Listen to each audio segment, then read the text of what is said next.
ਖਾਨਾ ਹਰ ਨਾਮਾ ਬਿਸਰਾਮ ਕਉ। ਸਤਿਨਾਮ ਸ੍ਰੀ ਵਾਹਿਗੁਰੂ ਜੀ। ਧੰਨ ਹਰ ਗੋਬਿੰਦ ਬਸੋਰੋ ਮਾਵਲ ਕੁਸਮ ਬਸੰਤ ਗ੍ਰੰਥ ਨ ਆਵੈ। ਰਾਵ ਸਸ ਕਿਰਨ ਉਦਰ ਸਾਗਰ ਕੋ ਗੰਗ ਤਰੰਗ ਅੰਤ ਕੋ ਪਾਵੈ। ਗੁਰੂ ਧਿਆਨ ਗਿਆਨ ਸਤਿਗੁਰ ਕੇ ਕਬ ਜਨ ਭਲ ਉਨੇ ਜੋ ਗਾਵੈ। ਭੱਲੇ ਅਮਰਦਾਸ ਗੁਣ ਤੇਰੇ ਤੇਰੀ ਉਪਮਾ ਕੋਹੇ ਬਨ ਆਵੈ। ਸਤਿਨਾਮ ਸ੍ਰੀ ਵਾਹਿਗੁਰੂ ਸਾਹਿਬ ਜੀ। ਸ਼ਲੋਕ ਮਹਲਾ ਤੀਜਾ। ਸੇਖਾ ਅੰਦਰੋਂ ਜੋਰ ਛੱਡ ਤੂੰ ਭਉ ਘਰ ਝੱਲ ਗਵਾਏ। ਗੁਰੂ ਕੈ ਭੈ ਕੇਤੇ ਨਿਸਤਰੇ ਭੈ ਵਿੱਚੋਂ ਨਿਰਭਉ ਪਾਏ। ਸੇਖਾ ਅੰਦਰੋਂ ਜੋਰ ਛੱਡ ਤੂੰ ਭਉ ਘਰ ਝੱਲ ਗਵਾਏ।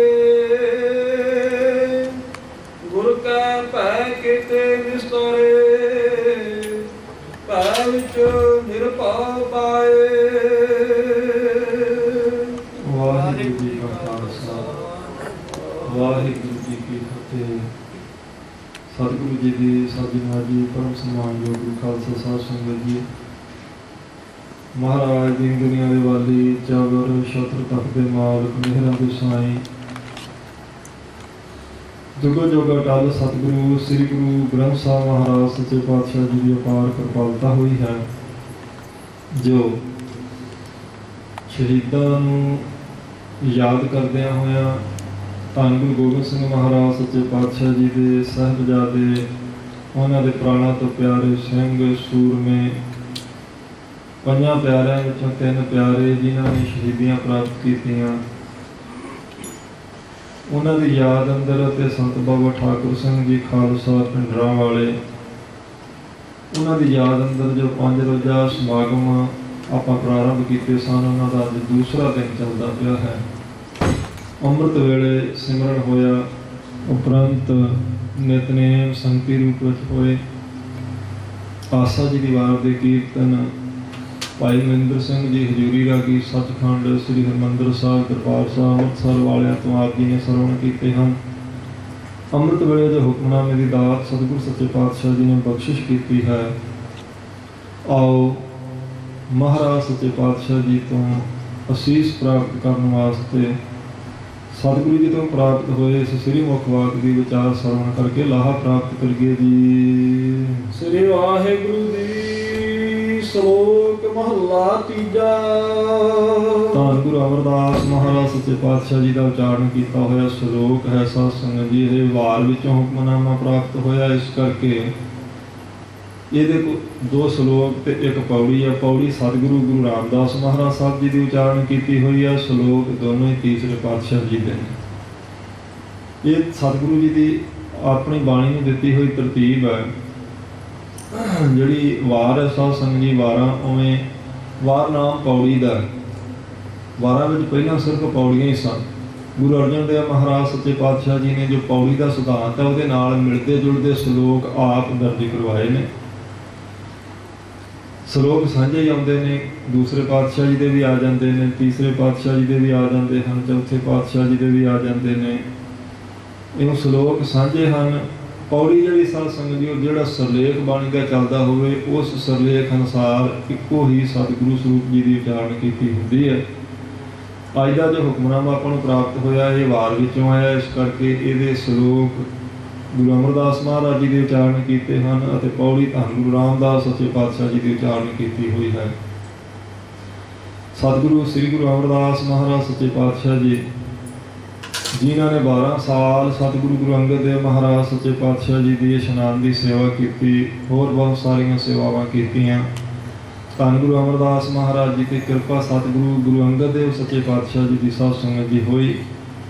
ਜਦੋਂ ਗੁਰੂ ਅੰਗਦ ਦੇਵ ਮਹਾਰਾਜ ਸੱਚੇ ਪਾਤਸ਼ਾਹ ਜੀ ਨੇ ਗੁਰਤਾ ਗੱਦੀ ਗੁਰੂ ਅਮਰਦਾਸ ਮਹਾਰਾਜ ਜੀ ਨੂੰ ਬਖਸ਼ਿਸ਼ ਕਰ ਦਿੱਤੀ, ਗੋਇੰਦਵਾਲ ਨਗਰ ਗੁਰੂ ਅੰਗਦ ਦੇਵ ਮਹਾਰਾਜ ਜੀ ਦਾ ਹੁਕਮ ਪ੍ਰਾਪਤ ਕਰਕੇ ਸਤਿਗੁਰੂ ਜੀ ਨੇ ਵਸਾ ਦਿੱਤਾ ਤੇ ਉਸ ਧਰਤੀ ਦਾ ਮਾਲਕ ਉਹ ਗੁਰੂ ਸਾਹਿਬ ਜੀ ਨਾਲ ਸਾਧ ਸੰਗਤ ਜੀ ਈਰਖਾ ਕਰਦਾ। ਉਹਨੇ ਸ਼ਿਕਾਇਤ ਵੀ ਲਾ ਦਿੱਤੀ ਸੀ ਗੁਰੂ ਅਮਰਦਾਸ ਮਹਾਰਾਜ ਸੱਚੇ ਪਾਤਸ਼ਾਹ ਜੀ ਦੀ ਜਾ ਕੇ ਅਕਬਰ ਦੇ ਦਰਬਾਰ ਵਿੱਚ, ਤੇ ਉੱਥੋਂ ਫਿਰ ਸਾਧ ਸੰਗਤ ਜੀ ਕੁੱਟ ਖਾ ਕੇ ਆਪਣੀ ਹੇਠੀ ਕਰਵਾ ਕੇ ਵਾਪਸ ਆਇਆ ਸੀ। ਜਿਹੜਾ ਗੁਰੂ ਰਾਮਦਾਸ ਮਹਾਰਾਜ ਜੀ ਦਾ ਆਪਾਂ ਸ਼ਬਦ ਗੌੜੀ ਰਾਗ ਵਿੱਚ ਸਰਵਣ ਕਰਦੇ ਆ ਨਾ, ਵਹੁਟੀ ਭਤੀਜੀ ਫਿਰ ਆਣ ਘਰ ਪਾਇਆ, ਉਹਨਾਂ ਨੇ ਚੁੱਕ ਕੇ ਲਿਆਂਦਾ ਸੀ ਉੱਥੋਂ। ਗੁਰੂ ਅਮਰਦਾਸ ਮਹਾਰਾਜ ਸੱਚੇ ਪਾਤਸ਼ਾਹ ਜੀ ਦੀ ਜਦੋਂ ਬਾਬਤੇ ਨੇ ਫਰਿਆਦ ਕੀਤੀ ਸੀ ਤੇ ਅਕਬਰ ਨੇ ਆਖਿਆ ਮੈਂ ਤਾਂ ਆਪ ਮਹਾਰਾਜ ਦੇ ਦਰਸ਼ਨ ਕੀਤੇ ਨੇ, ਉੱਥੇ ਤਾਂ ਸਰਬ ਸਾਂਝੀਵਾਲਤਾ ਦਾ ਉਪਦੇਸ਼ ਦਿੱਤਾ ਜਾਂਦਾ, ਉਹ ਕਿਵੇਂ ਕਿਸੇ ਦੇ ਨਾਲ ਈਰਖਾ ਕਰ ਸਕਦੇ ਆ, ਤੂੰ ਹੀ ਝੂਠਾ। ਉੱਥੋਂ ਮੂੰਹ ਦਿਖਾ ਕੇ ਸਾਧ ਸੰਗਤ ਜੀ ਆਇਆ ਸੀ। ਉਹਦੇ ਪਰਥਾਏ ਸਤਿਗੁਰ ਸੱਚੇ ਪਾਤਸ਼ਾਹ ਜੀ ਸਾਧ ਸੰਗਤ ਜੀ ਇਹ ਕਿਰਪਾ ਕਰਦੇ ਪਏ ਨੇ, ਜੋ ਸਾਰਿਆਂ ਦੇ ਭਲੇ ਦਾ ਸਾਂਝਾ ਉਪਦੇਸ਼ ਹੈ। ਆਓ ਪਿਆਰ ਨਾਲ ਸਰਵਣ ਕਰੀਏ ਜੀ।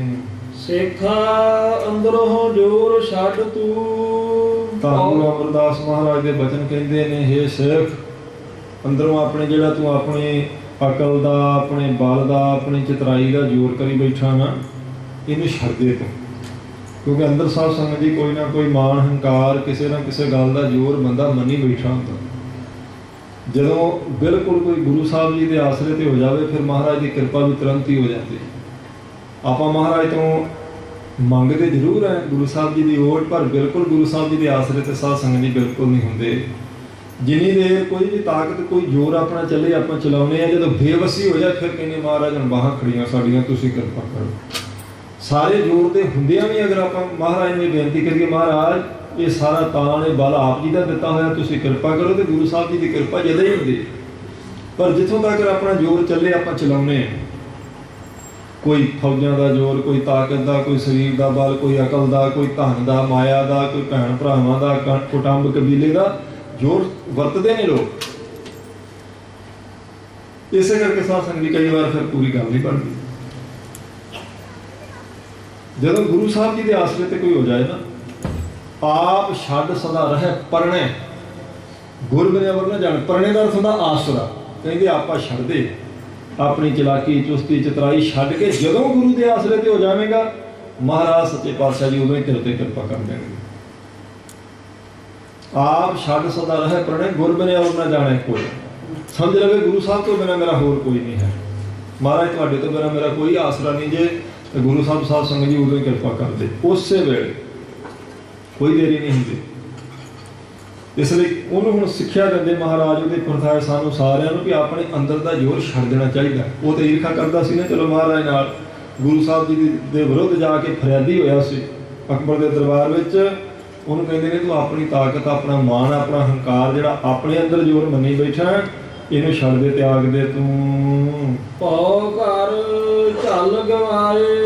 ਕਹਿੰਦੇ ਜਿਹੜੀਆਂ ਝੱਲੀਆਂ ਗੱਲਾਂ ਕਰਦਾ ਨਾ, ਤੂੰ ਝੱਲ ਮਾਰਦਾ, ਮੂਰਖਤਾਈ ਕਰਦਾ, ਗੁਰੂ ਦੇ ਪਰਮਾਤਮਾ ਦੇ ਭੈ ਵਿੱਚ ਰਹਿ। ਉਹਨਾਂ ਦੇ ਪਰਮਾਤਮਾ ਦੇ ਭੈ ਵਿੱਚ ਰਹਿਣ ਕਰਕੇ ਤੇਰੀ ਮੂਰਖਤਾ ਕੱਟੀ ਜਾਵੇਗੀ। ਗੁਰੂ ਸਾਹਿਬ ਜੀ ਦਾ ਡਰ ਸਾਧ ਸੰਗਤ ਜੀ ਜਿਨ੍ਹਾਂ ਨੇ ਮੰਨਿਆ ਨਾ, ਅਕਾਲ ਪੁਰਖ ਵਾਹਿਗੁਰੂ ਦਾ, ਮਹਾਰਾਜ ਦੀ ਕਿਰਪਾ ਨਾਲ ਉਹਨਾਂ ਦੇ ਬਾਕੀ ਡਰ ਆਪਣੇ ਆਪ ਹੀ ਉਤਰ ਜਾਂਦੇ। ਪਰ ਲੋਕ ਮਹਾਰਾਜ ਤੋਂ ਨਹੀਂ ਡਰਦੇ ਸਾਧ ਸੰਗਤ ਜੀ, ਹੋਰ ਸਾਰਿਆਂ ਥਾਵਾਂ ਤੋਂ ਡਰੀ ਜਾਣਗੇ। ਬੰਦਾ ਬੰਦੇ ਤੋਂ ਜਿੰਨਾ ਡਰਦਾ, ਇਹਨਾਂ ਗੁਰੂ ਸਾਹਿਬ ਤੋਂ ਨਹੀਂ ਡਰਦਾ। ਮਹਾਰਾਜ ਤੋਂ ਕਿੱਥੇ ਡਰਦੇ ਨੇ ਲੋਕ? ਕਾਨੂੰਨ ਤੋਂ ਡਰਨਗੇ, ਪੁਲਿਸ ਤੋਂ ਡਰਨਗੇ, ਆਪਣੇ ਵੈਰੀ ਤੋਂ, ਦੁਸ਼ਮਣ ਤੋਂ ਡਰਨਗੇ, ਹੋਰ ਬੰਦੇ ਤੋਂ ਵੀ ਬੰਦਾ ਡਰੇਗਾ, ਪਰ ਮਹਾਰਾਜ ਤੋਂ ਨਹੀਂ ਡਰਦੇ। ਮਹਾਰਾਜ ਤੋਂ ਡਰਦੇ ਹੁਣ ਤਾਂ ਮਹਾਰਾਜ ਦੀ ਹਜ਼ੂਰੀ 'ਚ ਪੱਗਾਂ ਕਿਵੇਂ ਲੱਥ ਸਕਦੇ ਆ? ਇੱਕ ਦੂਜੇ ਦੀਆਂ ਦਸਤਾਰਾਂ ਮਹਾਰਾਜ ਦੀ ਹਜ਼ੂਰੀ ਚਲਾ ਦਿੰਦੇ ਨੇ, ਕੋਈ ਪਰਵਾਹ ਨਹੀਂ ਮੰਨਦੇ ਮਹਾਰਾਜ ਜੀ।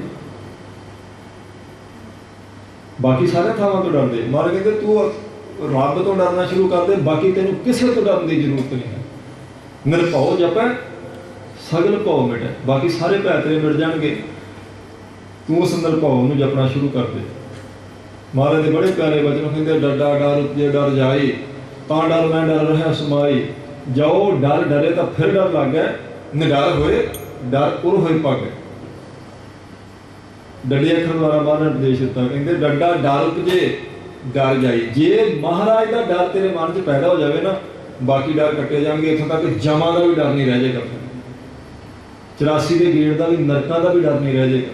पर तां जे महाराज का डर मन च पैदा हो गया, डड्डा डर उठ जे डर जाए, तां डर में डर रहा समाई। कहते ये सारे डर उस वड्डे डर के विच ही समा जाएंगे, खत्म हो जाएंगे। जो डर डरे तो फिर डर लगे, कहते हैं जे फिर तू उन्होंने डरा तो डर लग पैना तो फिर तेन डरना ही पवेगा। फिर बंदा आप तो तगड़े बंदे तो भी डरी जाता, कुछ चोरी ना हो जाए डरी जाता, मेरा कुछ गवाच ना जाए डरी जाता, मेरी प्रॉपर्टी ना खुस जाए, शरीर ना ढिला हो जाए, मौत ना आ जाए, किते हेठी ना हो जाए किसी, फिर तो डर ही डर है। निडर होए कहते ने जो डर डरे तो फिर डर लग गए, निडर हुए डर हुए भाग गए। तू महाराज सच्चे पातशाह जी तो डरेगा तो बाकी डर चले जाएंगे, जो बाकी डर तो डरना है, गुरु साहब तो नहीं डरना, तो फिर सारे डर ही तेन सताउणगे। इसलिए कहते तू अकाल पुरख वाहिगुरू तो गुरु तो डर। फिर ये जो डर है साहब समझिए ये भयानक तो व्याकुल करने वाला नहीं होंगे। बाकी सारे डर अपन डराउंदे ने, बाकी भयानक ने, डरावने ने, बाकी सारे खतरनाक ने, पर जो महाराज तो डरना ये सत्संगी मन च सगों प्रेम पैदा करता। ये डर जिन्ना कोई महाराज तो परमेश्वर तो डरेगा, उन्ना महाराज के चरणों का मन च प्यार पक्का होगा। महाराज के बचन ने आप लावां का पाठ जो किया जाता ना, हर दूजड़ी लाव सतगुर पुरख मिलाया बलराम जी, वो निरभौ पाया मन होए हों मैं मैल गवाया दुर। कहिए जो तू परमात्मा के डर मन च धारण करेगा तो तेरी होमे चली जाएगी। निर्मल भौ पाया हर गुण गाया, ये निर्मल भौ है, भयानक नहीं, खतरनाक नहीं, ये तो मन निर्मल कर देता महाराज का डर। क्योंकि गुरु साहब जे परमात्मा तो बंदा डरता फिर पाप कर तो जरूर डरेगा, क्योंकि महाराज तो डरता है ना। घट्टो घट उन्हें तो सब थावां ते डर रखना चाहिए। घट्टो घट जिथे महाराज जी का प्रकाश है उत्थे तो डरे बंदा,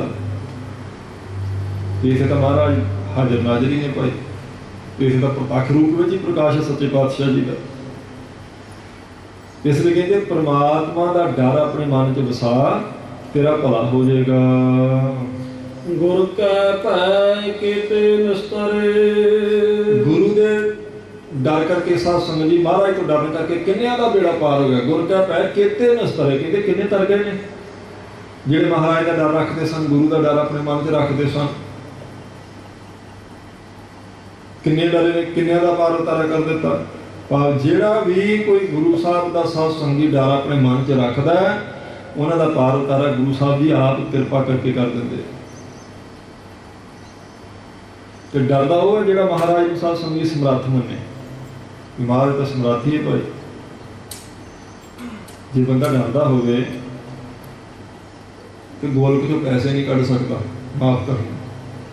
हाँ महाराज तो उदा मंग सकते हैं, आप नक रगड़ सकते हैं, महाराज कृपा करो मेरी झोली च पाओ तुसीं सारे सुख, मेरे ते मेहर भरिया हथ रखो। किसी का हक मारन की, किसी के प्लाट से कब्जा करने की, किसी के जमीन खोण की की जरूरत है। महाराज तो डरदा बंदा तो गुरु साहब तो किसी का हक नहीं मारेगा, महाराज तो जरूर मंग सकता। आप भगत धन्ना जी का प्रशंस करो, धन्ना गोपाल तेरा आरता जो जन तुमरी भगत करते तिनके का स्वारता।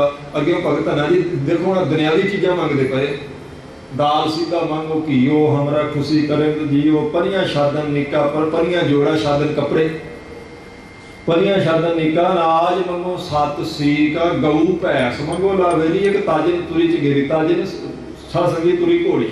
कहते गां भी चाहिए, मझ भी चाहिए, चाहिए भी लवेरी है तो घोड़ी भी चाहिए सवारी वास्ते, पैरी पाउण लई महाराज जोड़ा भी चाहिए तो सोहने कपड़े भी चाहिए पाउण। घर की है चंगी, घर वाली स्त्री चंगे सुभाਅ दी, ये भी बख्शो। जड़ धन्ना लेवा मंगी, कहते तेरे तो ही लगा महाराज सारा कुछ, मंगना तो तुहाडे तो ही है ना। पर कहते सारिया मंगा महाराज पूरियां करते हैं, और उपर सिद्धांत दस दिता वो किहड़ा, कहते धन्ना गोपाल तेरा आरता जो जन तुमरी भगत करते तिनके का स्वारता।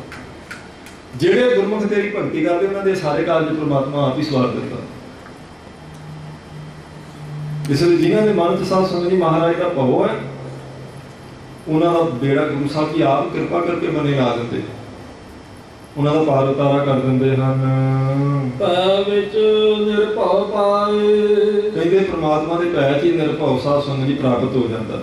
ਉਂਝ ਅਕਾਲ ਪੁਰਖ ਵਾਹਿਗੁਰੂ ਆਪ ਨਿਰਭਉ ਹੈ ਤੇ ਸਾਰੀ ਸ੍ਰਿਸ਼ਟੀ ਉਹਦੇ ਭੈ 'ਚ ਹੈ। ਆਪਾਂ ਆਸਾ ਜੀ ਦੀ ਵਾਰ ਦੇ ਬਚਨ ਪੜ੍ਹਦੇ ਨਾ, ਮਹਾਰਾਜ ਦੇ ਭੈ ਵਿੱਚ ਪਾਉਣ ਵਹਿ ਸਦਵਾਓ, ਭੈ ਵਿੱਚ ਚੱਲਹਿ ਲੱਖ ਦਰਿਆਓ, ਭੈ ਵਿੱਚ ਅਗਨ ਕੱਢਿਆ ਵਿਗਾਰ, ਭੈ ਵਿੱਚ ਧਰਤੀ ਦੱਬੀ ਭਾਰ। ਸਭ ਕੁਝ ਪ੍ਰਮਾਤਮਾ ਦੇ ਭੈ 'ਚ। ਇੱਕ ਅਕਾਲ ਪੁਰਖ ਵਾਹਿਗੁਰੂ ਸਾਧ ਸੰਗਤ ਜੀ ਨੂੰ ਕਿਸੇ ਦਾ ਭੈ ਨਹੀਂ, ਉਹ ਆਪ ਸੁਤੰਤਰ ਹੈ। ਬਾਕੀ ਸਾਰੀ ਸ੍ਰਿਸ਼ਟੀ ਉਹਦੇ ਭੈ 'ਚ ਹੀ ਹੈ, ਉਹਦੇ ਡਰ 'ਚ। ਕਹਿੰਦੇ ਤੂੰ ਉਹਦੇ ਤੋਂ ਡਰਨ ਲੱਗ ਪਾਓ, ਉਹ ਕਿਸੇ ਤੋਂ ਨਾ ਡਰਨ ਵਾਲਾ ਅਕਾਲ ਪੁਰਖ ਵਾਹਿਗੁਰੂ ਤੈਨੂੰ ਸੁਤੇ ਸਿੱਧੀ ਪ੍ਰਾਪਤ ਹੋ ਜਾਵੇਗਾ। ਮਨ ਕਠੋਰ ਸ਼ਬਦ ਭੇਦ ਤੂੰ। ਕਹਿੰਦੇ ਕਠੋਰ ਮਨ ਨੂੰ ਸ਼ਬਦ ਨਾਲ ਸਾਧ ਸੰਗਤ ਜੀ ਵਿੰਨ ਸਕੀਦਾ। ਉਵੇਂ ਪੱਥਰ ਕਠੋਰ ਹੁੰਦਾ, ਪੱਥਰ ਨਹੀਂ ਵਿੰਨਿਆ ਜਾਂਦਾ ਕਿਸੇ ਚੀਜ਼ ਨਾਲ ਵੀ। ਪੱਥਰ ਵਰਗਾ ਕਠੋਰ ਹੋਇਆ ਮਨ ਜਿਨ੍ਹਾਂ ਦਾ ਉਹ ਸ਼ਬਦ ਕਰਕੇ ਸਾਧ ਸੰਗਤ ਜੀ ਪ੍ਰਤੀਤ ਸਕਦਾ, ਉਵੇਂ ਨਹੀਂ। ਨਹੀਂ ਤੇ ਮਨ ਬਹੁਤ ਕਠੋਰ ਹੋ ਜਾਂਦਾ। ਕਠੋਰ ਮਨ ਵਾਲਾ ਸਾਧ ਸੰਗਤ ਜੀ ਕਹਿ ਸਕਦਾ ਹੈ ਕਿ ਪੱਥਰ 'ਤੇ ਪੰਜਾ ਕਿਵੇਂ ਲੱਗਾ ਜੀ। ਕਠੋਰ ਮਨ ਵਾਲਾ ਕਹਿ ਸਕਦਾ ਵੀ ਉਹ ਜਦੋਂ ਤਤੀ ਉਹ ਤੇ ਮਹਾਰਾਜ ਬੈਠੇ ਉਹ ਤਾਂ ਬੇਹੋਸ਼ ਹੋ ਗਏ ਸਨ, ਕਿਉਂਕਿ ਮਨ ਸਾਧ ਸੰਗਤ ਜੀ ਸੁੱਕ ਗਿਆ।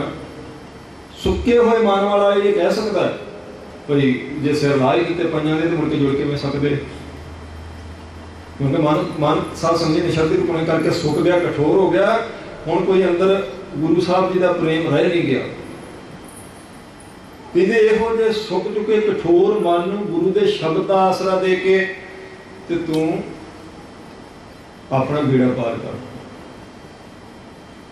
ਕਿਉਂਕਿ ਜਦੋਂ ਮਨ ਕਿਸੇ ਦਾ ਸਾਧ ਸੰਗਤ ਜੀ ਅੰਦਰੋਂ ਕਠੋਰ ਹੋ ਜਾਂਦਾ ਨਾ, ਨਿਸ਼ਰਦੀ ਰੂਪਣੇ ਕਰਕੇ ਕਠੋਰ ਹੁੰਦਾ, ਫਿਰ ਗੁਰੂ ਸਾਹਿਬ ਨਹੀਂ ਦਿਖਾਈ ਦਿੰਦੇ। ਫਿਰ ਬੰਦਾ ਆਪਣੀ ਅਕਲ ਉਹਨੂੰ ਪੁੱਛਿਆ ਨਾ ਅਜਮੇਰ ਸਿੰਘ ਨੂੰ, ਉਹ ਇੰਟਰਵਿਊ ਲੈਂਦਾ ਪਿਆ, ਉਹ ਵਿਦਵਾਨ ਨੇ, ਸਕਾਲਰ ਨੇ। ਉਹਨਾਂ ਨੂੰ ਇੰਟਰਵਿਊ ਵਾਲਾ ਕਹਿੰਦਾ ਵੀ ਸੰਤ ਬਾਬਾ ਜਰਨੈਲ ਸਿੰਘ ਜੀ ਦੀ ਕੋਈ ਵਿਸ਼ੇਸ਼ਤਾ ਹੀ ਦੱਸੋ, ਖਾਸ ਗੱਲ। ਉਹ ਕਹਿੰਦਾ ਬਾਬਾ ਜਰਨੈਲ ਸਿੰਘ ਜੀ ਅਨਫਾਰਚੂਨੇਟਲੀ ਅਨਪੜ੍ਹ ਸਨ। ਉਹਨਾਂ ਆਖਿਆ ਜੀ ਇਹ ਕੋਈ ਵਿਸ਼ੇਸ਼ਤਾ ਹੀ ਥੋੜ੍ਹਾ ਹੋਈ ਸੰਤਾਂ ਦੀ, ਇਹ ਕੀ ਗੱਲ ਹੋਈ? ਮੈਂ ਤੁਹਾਨੂੰ ਵਿਸ਼ੇਸ਼ਤਾ ਹੀ ਪੁੱਛੀ, ਕੋਈ ਵਿਸ਼ੇਸ਼ ਗੱਲ। ਕਹਿੰਦਾ ਇਹ ਸਭ ਤੋਂ ਵੱਡੀ ਵਿਸ਼ੇਸ਼ ਗੱਲ ਹੈ ਕੋਈ ਸੰਤ ਅਨਪੜ੍ਹ ਸਨ। ਕਹਿੰਦਾ ਜੀ ਉਹ ਕਿਵੇਂ? ਕਹਿੰਦੇ ਜੇ ਸੰਤ ਵੀ 10-20 ਕਿਤਾਬਾਂ ਪੜ੍ਹੇ ਹੁੰਦੇ ਤੇ ਗੁਰੂ ਗ੍ਰੰਥ ਸਾਹਿਬ ਜੀ ਦਾ ਸਿੱਧਾ ਉਪਦੇਸ਼ ਨਾ ਸੰਗਤਾਂ ਨੂੰ ਦਿੰਦੇ, ਕੁਝ ਗੁਰੂ ਦੀ ਗੱਲ ਦੱਸਦੇ, ਕੁਝ ਆਪਣੀ ਮੱਤ ਦੱਸਦੇ ਵੀ ਵਿਦਿਆ ਐਵੇਂ ਕਹਿੰਦੀ ਹੈ। ਕਹਿੰਦੇ ਉਹਨਾਂ ਨੇ ਉਹ ਪੜ੍ਹਾਈ ਕੀਤੀ ਨਹੀਂ ਸੀ, ਉਹਨਾਂ ਜੋ ਉਪਦੇਸ਼ ਦਿੱਤਾ ਸਿੱਧਾ ਗੁਰੂ ਗ੍ਰੰਥ ਸਾਹਿਬ ਜੀ ਦਾ ਹੀ ਦਿੱਤਾ। ਆਪਣੀ ਅਕਲ ਬਾੜੀ ਨਹੀਂ ਉਹਨਾਂ ਨੇ ਵਿੱਚ, ਉਹਨਾਂ ਮਹਾਰਾਜ ਨੇ ਉਪਦੇਸ਼ ਦਿੱਤਾ ਟੋਟਲ ਸਾਰਾ। ਇਹ ਕਹਿੰਦੇ ਉਹਨਾਂ ਦੀ ਸਭ ਤੋਂ ਵੱਡੀ ਖੂਬੀ ਮੈਂ ਕਹਿ ਸਕਦਾ, ਲੋਕਾਂ ਦੀ ਨਜ਼ਰਾਂ 'ਚ ਭਾਵੇਂ ਜਿਵੇਂ ਮਰਜ਼ੀ ਹੋਵੇ। ਇਹਦਾ ਅਰਥ ਇਹ ਨਹੀਂ ਕਿ ਬੰਦਾ ਅਨਪੜ੍ਹ ਰਵੇ। ਉਹਨਾਂ ਦੇ ਕਹਿਣ ਦਾ ਮਤਲਬ ਇਹ ਹੈ ਭਈ ਗੁਰੂ ਸਾਹਿਬ ਜੀ ਜਿੱਥੇ ਗੁਰੂ ਮੱਤ ਆ ਗਈ ਨਾ, ਗੁਰਮਤਿ ਉਹਦੇ 'ਚ ਫਿਰ ਮਨ ਮੱਤ ਨਹੀਂ ਬਣਦੀ, ਆਪਣੀ ਮੱਤ ਨਹੀਂ ਬਣ ਸਕਦਾ ਬੰਦਾ। ਉੱਥੇ ਮਨ ਕਠੋਰ। ਦੀਵਾਲੀ ਲੰਘ ਕੇ ਗਈ ਸਾਧ ਸੰਗਤ ਜੀ, ਹੁਣੇ ਬੰਦੀ ਛੋੜ ਦਿਵਸ, ਉੱਥੇ ਕਥਾ ਕਰਦੇ ਸਾਂ ਕਿਤੇ ਇੰਗਲੈਂਡ। ਤਾਂ ਉਹ ਕਿਉਂਕਿ ਹੁਣ 6ਵੇਂ ਪਾਤਸ਼ਾਹ ਜੀ ਦਾ ਜੀਵਨ ਸੁਣਾਉਣਾ ਸੀ ਆਪਾਂ, ਬੰਦੀ ਛੋੜ ਦਿਵਸ ਜੋ ਹੋਇਆ ਉਹਦੇ 'ਚ ਬਚਨ ਸੁਣਾਏ ਵੀ ਜਦੋਂ ਮਹਾਰਾਜ ਗਵਾਲੀਅਰ ਦੇ ਕਿਲ੍ਹੇ 'ਚ ਗਏ ਤਾਂ ਉੱਥੇ ਮਹਾਰਾਜ ਨੂੰ ਭੇਜਿਆ ਤਾਂ ਉਹਨੇ ਥੋੜ੍ਹੇ ਦਿਨਾਂ ਲਈ ਸੀ ਤੇ ਮੁੜ ਕੇ ਉਹ ਜਹਾਂਗੀਰ ਛੱਡਦਾ ਨਹੀਂ ਪਿਆ, ਕੈਦੀ ਕਰ ਰਿਹਾ ਮਹਾਰਾਜ ਨੂੰ ਉੱਥੇ। ਭਾਈ ਜੇਠਾ ਜੀ ਉਹਦੀ ਫਿਰ ਛਾਤੀ 'ਤੇ ਚੜ੍ਹੇ ਸ਼ੇਰ ਬਣ ਕੇ ਜਹਾਂਗੀਰ ਦੇ। ਫਿਰ ਜਦੋਂ ਉਹਨੂੰ ਕਈ ਦਿਨ ਨੀਂਦ ਨਹੀਂ ਆਈ, ਫਿਰ ਉਹਨੇ ਸਾਧ ਸੰਗਤ ਜੀ ਸਾਈਂ ਮੀਆਂ ਮੀਰ ਜੀ ਨੂੰ ਬੁਲਾਇਆ, ਵਜ਼ੀਰ ਖਾਨ ਸੱਦਿਆ। ਉਹਨੇ ਸਾਈਂ ਮੀਆਂ ਮੀਰ ਜੀ ਨੂੰ ਆਖਿਆ ਵੀ ਮੈਂ ਬਹੁਤ ਪਰੇਸ਼ਾਨ ਹਾਂ, ਮੈਨੂੰ ਤਾਂ ਨੀਂਦ ਨਹੀਂ ਆਉਂਦੀ। ਉਹ ਕਹਿੰਦੇ ਨੀਂਦ ਆ ਹੀ ਨਹੀਂ ਸਕਦੀ, ਤੂੰ ਅਕਾਲ ਪੁਰਖ ਦੇ ਰੂਪ ਨੂੰ ਤਾਂ ਆਪ ਉੱਥੇ ਕਿਲੇ 'ਚ ਬਿਠਾਈ ਬੈਠਾ, ਛੱਡ ਮਹਾਰਾਜ ਨੂੰ, ਕੱਲ੍ਹ ਹੀ ਨੀਂਦ ਆ ਜਾਏਗੀ ਤੈਨੂੰ ਸੁੱਖ ਦੀ। ਕੁਝ ਵਜ਼ੀਰ ਖਾਨ ਨੇ ਆਖਿਆ, ਕੁਝ ਉਹਦੀ ਬੇਗਮ ਨੇ ਆਖਿਆ। ਉਹ ਕਹਿੰਦਾ ਮੈਂ ਕਿਵੇਂ ਛੱਡ ਸਕਦਾ? ਉਹ ਕਹਿੰਦੇ ਛੱਡ ਨਹੀਂ ਸਕਦਾ ਫਿਰ ਸੁੱਖ ਨਾਲ ਸੌਂ ਨਹੀਂ ਸਕਦਾ, ਛੱਡਣਾ ਪੈਣਾ ਮਹਾਰਾਜ ਛੇਵੇਂ ਪਾਤਸ਼ਾਹ ਨੂੰ। ਚਲੋ ਮੰਨ ਗਿਆ ਫਿਰ ਉਹਨਾਂ ਦੇ ਕਹਿਣ 'ਤੇ। ਵਜ਼ੀਰ ਖਾਨ ਨੂੰ ਭੇਜਿਆ, ਕਹਿੰਦੇ ਜਾਓ ਮਹਾਰਾਜ ਨੂੰ ਆਖੋ ਵੀ ਤੁਸੀਂ ਆਜ਼ਾਦ ਜੀ ਆ ਜਾਓ ਬਾਹਰ। ਜਦੋਂ ਵਜ਼ੀਰ ਖਾਨ ਨੇ ਜਾ ਕੇ ਆਖਿਆ, ਮਹਾਰਾਜ ਬਾਦਸ਼ਾਹ ਮੰਨ ਗਿਆ, ਆਪ ਜੀ ਨਿਕਲੋ ਆਓ। ਜਦੋਂ ਨਿਕਲਣ ਲੱਗੇ ਤਾਂ ਉਹ ਜਿਹੜੇ 52 ਰਾਜੇ ਸਨ ਕੈਦ, ਉਹਨਾਂ ਮਹਾਰਾਜ ਦੇ ਚਰਨ ਫੜ ਲਏ। ਮਹਾਰਾਜ ਤੁਹਾਡੇ ਕਰਕੇ ਮਾੜੀ ਜੀ ਜਾਨ ਆਈ ਸੀ, ਸਾਨੂੰ ਤਾਂ ਜਦੋਂ ਦੇ ਕੈਦ ਹੈ ਕਿਸੇ ਨੇ ਇਸ਼ਨਾਨ ਨਹੀਂ ਸੀ ਕਰਨ ਦਿੱਤਾ, ਤੁਹਾਡੀ ਕਿਰਪਾ ਨਾਲ ਪ੍ਰਸ਼ਾਦਾ ਰਜਵਾ ਮਿਲਿਆ, ਇਸ਼ਨਾਨ ਕਰਦੇ ਹਾਂ, ਸਾਨੂੰ ਛੱਡ ਕੇ ਨਾ ਜਾਇਓ, ਮਰ ਜਾਵਾਂਗੇ, ਸਾਨੂੰ ਵੀ ਨਾਲ ਹੀ ਲੈ ਜਾਓ। ਮਹਾਰਾਜ ਨੇ ਵਜ਼ੀਰ ਖਾਨ ਨੂੰ ਆਖਿਆ ਜਾਓ ਜਹਾਂਗੀਰ ਨੂੰ ਕਹਿ ਦਿਓ ਭਾਈ ਜਾਂ ਤਾਂ ਇਹ ਵੀ ਰਾਜੇ ਛੱਡਣੇ ਪੈਣੇ ਜਾਂ ਅਸੀਂ ਨਹੀਂ ਆਉਣਾ। ਜਦੋਂ ਵਜ਼ੀਰ ਖਾਨ ਨੇ ਜਾ ਕੇ ਆਖਿਆ ਤਾਂ ਜਹਾਂਗੀਰ ਕਹਿੰਦਾ ਦੱਸੋ ਫਿਰ ਹੁਣ ਮੈਂ ਕੀ ਕਰਾਂ? वजीर खान ने आख्या छड्ड दे, बादशाह छड्ड दे, सारे जने खड़े। कहता वो बागी लोग ने, मैं किवें छड्डां, फिर बगावत करनगे। वजीर खान ने आख्या मेरी जिम्मेवारी है, इन्हां राजे नूं कोई बाहर आके बगावत करेगा, मैं बगावत दबावांगा। गुरु साहब की खुशी है, छड्ड दे राजे जे महाराज कहते छड्ड दे तो छड्ड दे, खुशी है महाराज की। फिर उन्हें एक नीति वरती, कहता चलो ठीक है, जिन्हें महाराज का पल्ला फड़ के आ जाएंगे उन्हें मैं छड्डदा। तो महाराज जी ने 52 कलियां वाला चूड़ा बना लिया, सारे लैन के बाद जदों ये साध संगत की समाप्ति की तो एक गुरमुख प्यारे वो आए, कहते कोई भाई साहब जी एक बेनती करनी सी बई अजकल आपां हुण देखो इन्हां कंट्रियां च रहिंदे आ, जिहड़े इत्थों दे बॉर्न बच्चे ने उन्हां नूं आपां किवें इह गल समझावांगे, किवें उन्हां नूं सबूत दे के दस्सांगे कि भाई जेठा जी जहांगीर की छाती ते चढ़ गए सी शेर बन के, उन्हें डराया सी जहांगीर भी ये गल आप अपने बच्चों को समझावांगे किवें।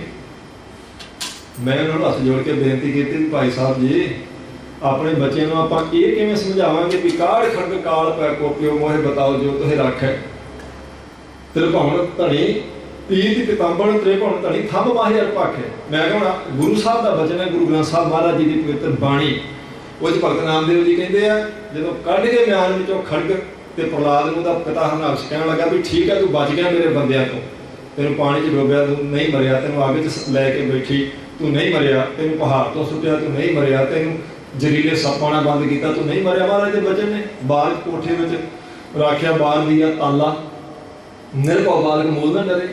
सारे यतन किए, भाई गुरदास जी कहते जल अग्नि में घत्या जले न डूबे गुर प्रसाद, कहते जल से मारन का यतन किया, अग्नि में मारन का, पर नहीं मरिया। हो हुण वो आप रब बनया ना, वो कहता मैं खुद खुदा, कहता मेरे तो दस तेन कौन बचा सकता। ठीक है अग तो बच गया, पानी तो बच गया, हुण मैं मारना है तेन आप। काल खड़ग काल पै कोपियो मोहे बताओ जो तुहे रख है, कहता हुण मैनूं दस जेड़ा तेन रख सकता, दस कौन बचा सकता तेनों। कहते पीत पीतांबर त्रिभुवन धनी थंब माहिर पख है, कहते उस वेले अकाल पुरख वाहिगुरू तिन्हां लोकां दा मालिक, तिन्हां भवनां दा वो थंब विचों निकलिया, थंब पाटा ते साध संगत जी बाहर आ गया नरसिंह रूप होके। कहते हरनाक्ष जी ने नखा बदारियो सुरनर की सनाथा, राख के हरनाक्ष नूं अपनी लत्तां ते नखे होंदे नौ, हरनाक्ष जी ने नखा बदारियो कहते नौवां दा पाड़ दिता, उन्हें नरसिंह ने हरनाक्ष नूं मार दिता। अपने भगत की रक्षा की, हर युग युग भगत पाया, पैज रखता है राम राजे, हरनाक्ष दुष्ट हर मारिया प्रहलाद तराया। महाराज के वचन ने मैं कहा तुसीं मैनूं ये दसो भाई साहब कि अपने बच्चों को आपां ये किवें समझावांगे भाई जदों अपने भगत की रक्षा करनी हुंदी परमात्मा ने थंब चों निकल आउंदा, एकदम उत्थों ही निकलदा थंब चों ते हरनाक्ष नूं मार दिंदा, प्रहलाद की रक्षा कर दिंदा। ये किवें समझावांगे इत्थों दे बॉर्न बच्चों नूं। ते जे इत्थों दे बॉर्न बच्चे ये मान लैणगे ना भाई भगत की रक्षा दी परमात्मा थंब चों निकल आउंदा है, तो फिर आपे ही बच्चे ये मान लैणगे भी छेवें पातशाह दे सिर ते रख देण हत्थ ते भाई जेठा छाती ते चढ़ जांदा, क्योंकि परमात्मा के गुरु दो नहीं होंगे, एक ही चीज है गुरु साहब ते परमात्मा। पार ब्रह्म गुर रहा समाया, परमात्मा का गुरु च समाया, गुरु परमात्मा सतगुरु शब्द शब्द है सतगुर, पदर मुक्त जनाब है। फिर वो चुप्पी करके बेचारे। मैं कहा दसो हुण मैनूं जे तुसीं कहने अपने बच्चों को यह समझना औखा है भी महाराज सिख के सिर पर हथ रखन ते सिख की छाती ते चढ़ सकता है, फिर अपने बच्चों को ये किवें दसांगे भी थंब चों निकल आउंदा, वो तो भगत की रक्षा करनी एकदम थंब चों निकल आउंदा। फिर कहते जी मैं तो ये गल विचारी नहीं सी। मैं कहा तुहाडे नाम उच्चारण करके अंदरों सुक गए, तुसीं कठोर हो गए, हर गल ते किंतु आउंदा तुहानूं, बस हुण तुहाडे कोल रह कुछ नहीं गया।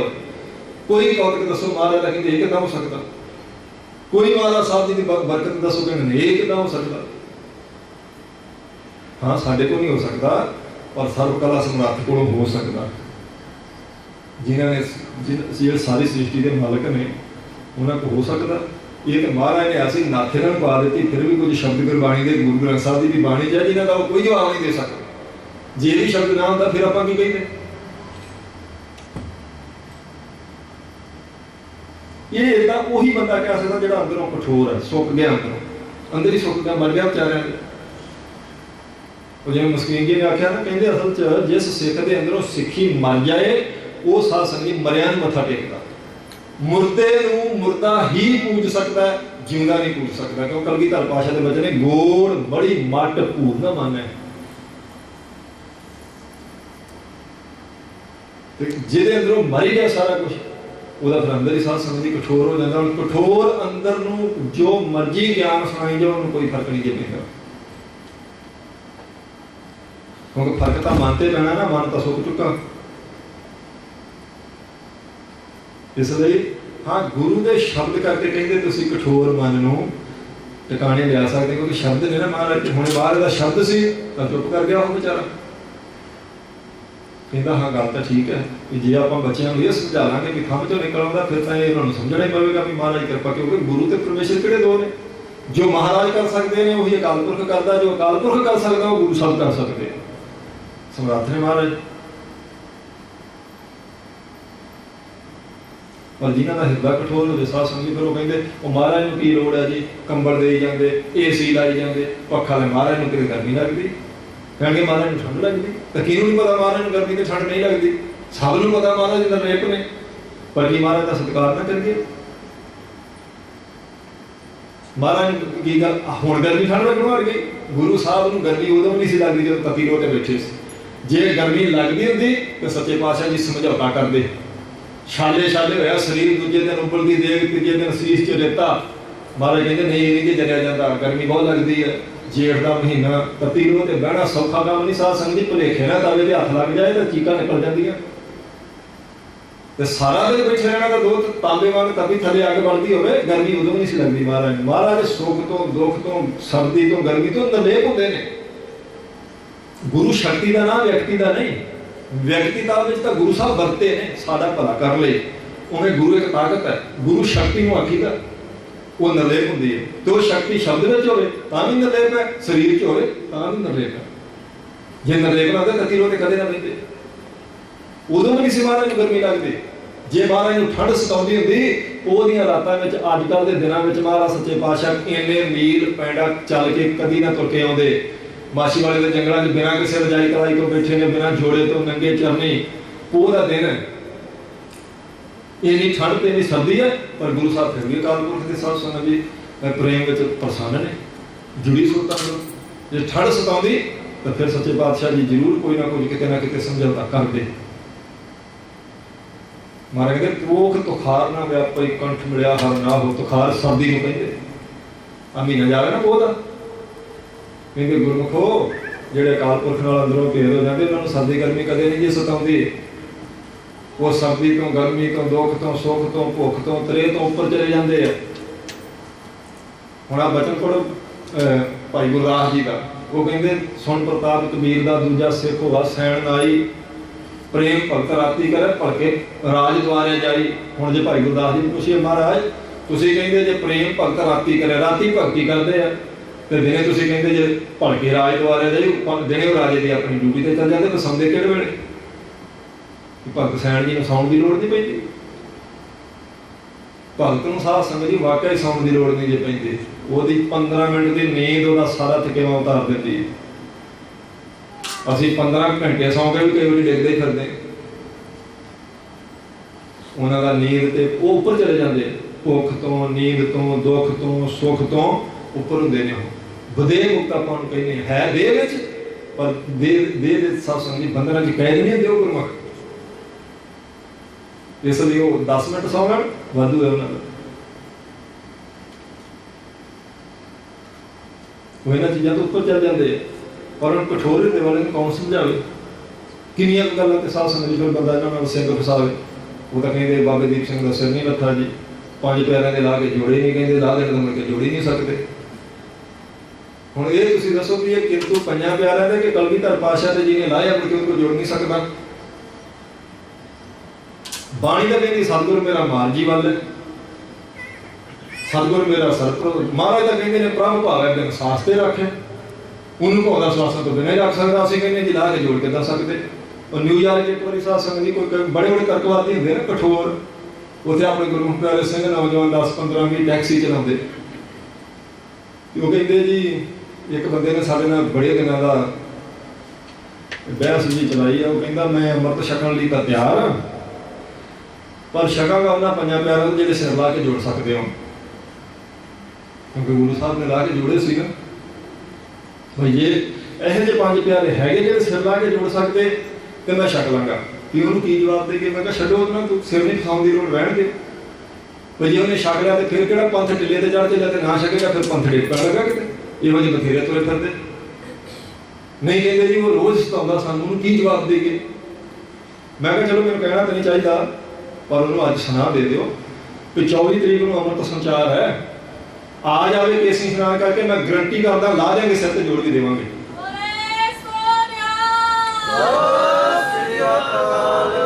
ਉਹਨਾਂ ਨੇ ਜਾ ਕੇ ਆਖ ਦਿੱਤਾ ਜੀ 24 ਤਰੀਕ ਨੂੰ ਅੰਮ੍ਰਿਤ ਸੰਚਾਰ ਹੈ ਤੇ ਤੁਸੀਂ ਆ ਜਾਓ, ਗਰੰਟੀ ਵਾਲੀ ਗੱਲ ਹੈ ਕਿ ਤੁਹਾਡਾ ਸਿਰ ਲਾ ਕੇ ਜੋੜਨਗੇ।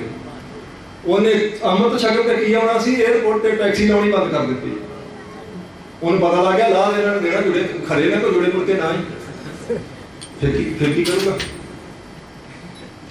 ਹੁਣ ਮਹਾਰਾਜ ਦੀ ਹਜ਼ੂਰੀ ਹੈ, ਜੇ ਕਹਿਤਾ ਲਾ ਦੇਣਾ ਤੇ ਲਾ ਦੇਣਾ, ਜੋੜਨ ਵਾਲੇ ਗੁਰੂ ਸਾਹਿਬ ਆਪੇ ਜੋੜਨਗੇ। ਪਰ ਉਹਦਾ ਵਿਚਾਰੇ ਦਾ ਕਿੱਥੇ ਨਾ ਕੀਤਾ, ਆਇਆ ਹੀ ਨਹੀਂ ਮੁੜ ਕੇ। ਕਹਿੰਦੇ ਉਹ ਤਾਂ ਚੰਗਾ ਗੱਲ ਰੱਖਾ ਜੀ। ਉਹਨਾਂ ਨੂੰ ਬੇਨਤੀ ਕੀਤੀ, ਇਹੋ ਜਿਹੇ ਬੰਦੇ ਜਿਹੜੇ ਕਠੋਰ ਨੇ, ਅੰਦਰ ਮਰ ਗਿਆ ਜਿਨ੍ਹਾਂ ਦਾ, ਇਹਨਾਂ ਨਾਲ ਸਿਰ ਨਹੀਂ ਫਸਾਉਣ ਦੀ ਲੋੜ ਹੁੰਦੀ। ਇਹ ਗੁਰੂ ਵਾਲੇ ਪਾਸੇ ਤੋਂ ਮਰ ਚੁੱਕੇ ਨੇ। ਕਈ ਪ੍ਰਕਾਰ ਦੀ ਮੌਤ ਹੁੰਦੀ। ਆਪਾਂ ਤਾਂ ਸਿਰਫ ਸਰੀਰਕ ਮੌਤ ਨੂੰ ਮੌਤ ਕਹਿੰਦੇ, ਜਦੋਂ ਸਵਾਸ ਬੰਦ ਹੋ ਗਿਆ ਆਪਾਂ ਕਹਿੰਦੇ ਬੰਦਾ ਮਰ ਗਿਆ। ਆਤਮਿਕ ਤੌਰ ਤੇ ਵੀ ਕਈ ਮਰੇ ਹੁੰਦੇ ਨੇ, ਬੌਧਿਕ ਤੌਰ ਤੇ ਵੀ ਕਈ ਮਰੇ ਹੁੰਦੇ ਨੇ, ਸਮਾਜਿਕ ਤੌਰ ਤੇ ਵੀ ਕਈ ਮਰੇ ਹੁੰਦੇ ਨੇ, ਰਾਜਨੀਤਿਕ ਤੌਰ ਤੇ ਵੀ ਕਈ ਮਰੇ ਹੁੰਦੇ। ਜਿਸ ਦਿਨ ਬੰਦਾ ਰਾਜਨੀਤਿਕ ਤੌਰ ਤੇ ਜਿਉਂਦਾ, ਉਹਦਾ ਫੋਨਾਂ ਤੇ ਕੰਮ ਹੁੰਦਾ, ਸਾਰਾ ਪ੍ਰਸ਼ਾਸਨ ਉਹਦੇ ਅੱਗੇ ਪਿੱਛੇ ਭੱਜਿਆ ਫਿਰਦਾ। ਉਹੀ ਬੰਦਾ ਆਉਂਦਾ ਕੁਰਸੀ ਤੋਂ ਉਤਰ ਜਾਵੇ, ਉਸੇ ਬੰਦੇ ਨੂੰ ਸਾਧ ਸੰਗਤ ਜੀ ਮੁੜ ਕੇ ਪੁਲਿਸ ਹੱਥ ਘੜੀਆਂ ਲਾਈ ਫਿਰਦੀ, ਕਹਿੰਦੇ ਰਾਜਨੀਤਿਕ ਮੌਤ ਹੋ ਗਈ ਇਹਦੀ। ਕਦੀ ਇਹਦੇ ਨਾਂ ਦਾ ਚੱਲਦਾ ਸੀ ਡੰਕਾ, ਅੱਜ ਉਹੀ ਪੁਲਿਸ ਜਿਹੜੀ ਇਹਦੀ ਰੱਖਿਆ ਕਰਦੀ ਸੀ, ਇਹਨੂੰ ਫੜੀ ਫਿਰਦੀ। ਮੌਤ ਤਾਂ ਕਈ ਪ੍ਰਕਾਰ ਦੀ ਹੈ। ਇਸ ਲਈ ਜਿਹੜੇ ਅੰਦਰੋਂ ਖੁਸ਼ਕ ਹੋ ਗਏ ਉਹ ਮਰ ਗਏ ਨੇ ਸਾਧ ਸੰਗਤ ਜੀ। ਅਸਲ ਆਤਮਿਕ ਮੌਤੋਂ ਮਰੇ ਹੀ ਤੁਰੇ ਫਿਰਦੇ ਨੇ, ਜਿਹੜੇ ਹਰ ਗੱਲ ਤੇ ਗੁਰੂ ਸਾਹਿਬ ਤੇ, ਕਿੰਤੂ ਇਹ ਨਹੀਂ ਹੋ ਸਕਦਾ, ਇਹ ਨਹੀਂ ਹੋ ਸਕਦਾ। ਹੁਣ ਇੱਕ ਨਵਾਂ ਕੰਮ ਚੱਲ ਪਿਆ, ਉਹ ਕਹਿੰਦੇ ਜੀ ਸਰੋਵਰ ਇਹ ਨਿਆਣੇ ਲੋਕਾਂ ਦਾ ਥਾਂ ਲੋਕਾਂ ਦੇ, ਇਹ ਤਾਂ ਪੂਰ ਦੇਣੇ ਚਾਹੀਦੇ। ਸਰੋਵਰ ਕਿਸੇ ਜਥੇਬੰਦੀ ਨੇ ਨਹੀਂ ਬਣਾਇਆ, ਮਾਫ ਕਰਨਾ, ਗੁਰੂ ਸਾਹਿਬ ਦਾ ਆਪ ਦਾ ਬਣਾਇਆ। ਹਾਂ, ਆਪ ਰਚਿਆ ਮਹਾਰਾਜ ਜੀ ਨੇ। ਤੇ ਤੁਸੀਂ ਹੁਣ ਆਪ ਅੰਦਾਜ਼ਾ ਲਾਓ ਸਾਧ ਸੰਗਤ ਜੀ, ਉਹ ਜਦੋਂ ਜਹਾਨ ਖਾਂ ਆਇਆ ਨਾ, ਉਹਨੂੰ ਇਹ ਬਦਾਲੀ ਨੇ ਉਹ ਆਖਿਆ ਸੀ ਕਿ ਤੂੰ ਸਰੋਵਰ ਪੂਰ ਇਹਨਾਂ ਦਾ, ਇਹਦੇ 'ਚ ਇਸ਼ਨਾਨ ਕਰਦੇ, ਹਰਿਮੰਦਰ ਸਾਹਿਬ ਮੱਥਾ ਟੇਕਦੇ ਤੇ ਇਹਨਾਂ ਨੂੰ ਤਾਕਤ ਮਿਲਦੀ ਹੈ, ਇਹਨਾਂ ਦਾ ਸਰੋਵਰ ਪੂਰ। ਤੋਂ ਉਹਨੇ ਪੂਰਨਾ ਸ਼ੁਰੂ ਕਰ ਦਿੱਤਾ। ਬਾਬਾ ਦੀਪ ਸਿੰਘ ਜੀ ਨੂੰ ਖਬਰ ਮਿਲੀ, ਉੱਥੇ ਦਮਦਮਾ ਸਾਹਿਬ ਦੀ ਸਰੋਵਰ ਦੀ ਬਦਲੀ ਹੋ ਰਹੀ।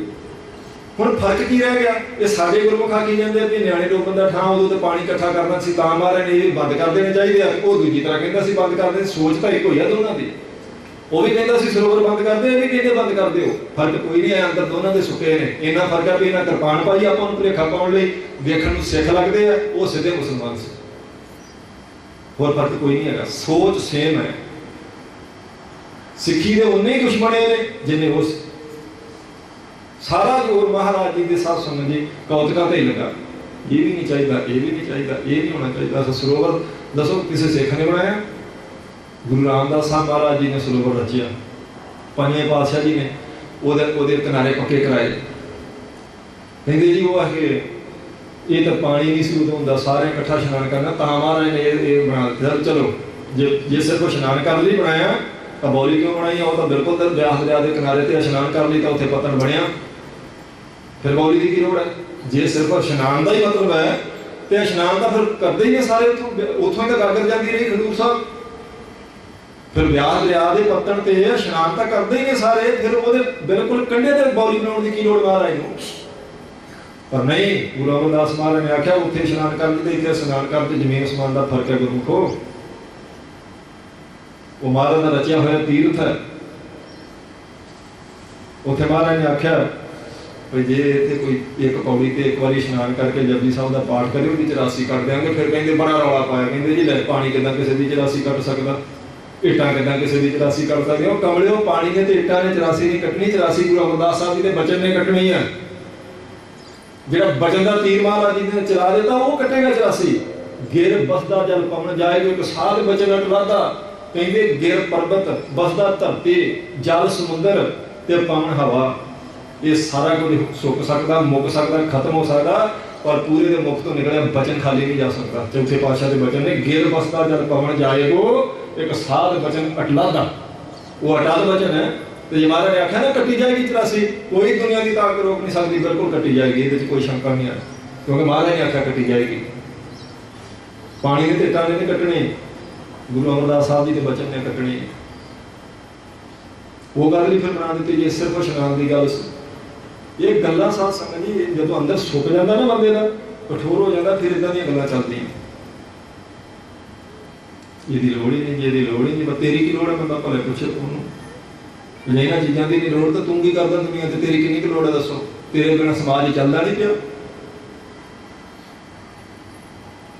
ਅੰਦਰ ਮਰ ਗਿਆ ਹੁੰਦਾ ਸਾਧ ਸੰਗਤ ਜੀ। ਇਸ ਕਰਕੇ ਸਾਰਾ ਜੋ ਮੈਂ ਰਾਤ ਵੀ ਬੇਨਤੀ ਕੀਤੀ ਸੀ, ਅੱਜ ਕੱਲ੍ਹ ਤਾਂ ਜ਼ਮਾਨਾ ਹੀ ਉਹ ਆ ਗਿਆ ਵੀ ਵਿਦਵਾਨ ਹੀ ਉਹਨੂੰ ਮੰਨਦੇ ਜਿਹੜਾ ਇੱਦਾਂ ਦਾ ਪੁਆੜਾ ਜਿਹਾ ਪਾਵੇ।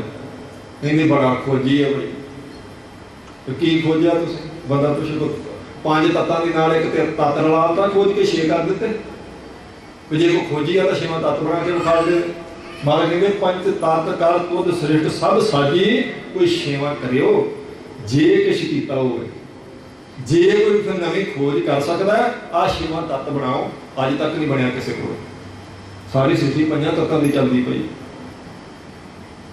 ਪਰ ਗੁਰੂ ਅਮਰਦਾਸ ਸੱਚੇ ਪਾਤਸ਼ਾਹ ਜੀ ਕਹਿੰਦੇ ਨੇ ਮਨ ਕਠੋਰ ਸ਼ਬਦ ਭੇਦ ਤੋਂ, ਕਹਿੰਦੇ ਕਠੋਰ ਮਨ ਨੂੰ ਵੀ ਭਲਿਆ ਲੋਕਾ ਸ਼ਬਦ ਦੇ ਨਾਲ ਜੋੜਨਾ, ਤੇਰਾ ਭਲਾ ਹੋ ਜਾਏਗਾ,